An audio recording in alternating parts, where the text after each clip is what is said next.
All right, so we've opened up a conversation. We have built a bridge over from just talking about natural things to spiritual things. And now what we want to do is observe and admire what they believe.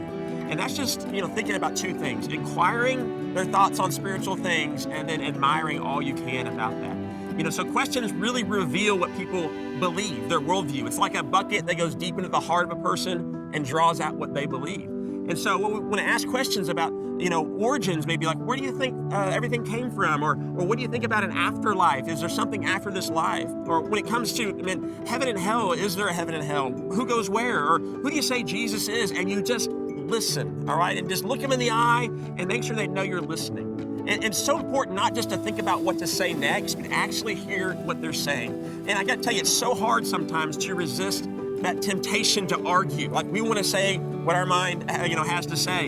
And I got to tell you, I've never led anybody to Christ because I made a point that was smarter than they thought they were. And actually, there's something I love to go by, and we want to make a difference, not a point, right? So they're going to expect an argument when you talk about spiritual things, but when we admire something about what they believe, it's like they're getting a big bear hug instead of getting in some kind of intellectual arguments. So we want to be cordial and we want to admire. So if they're an atheist, maybe admire their appreciation for science and for logic.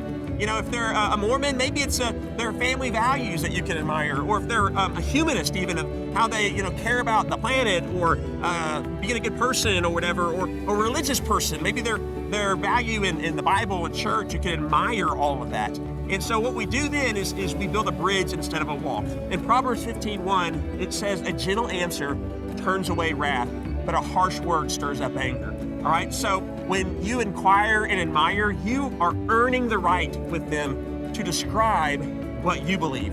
I've never, ever had a conversation with somebody after I've listened to them and I admired all that I can about what they believe, that they said, how dare you ask if you can describe what you believe? I mean, they always allow me to do that. And that's what we're going to talk about next.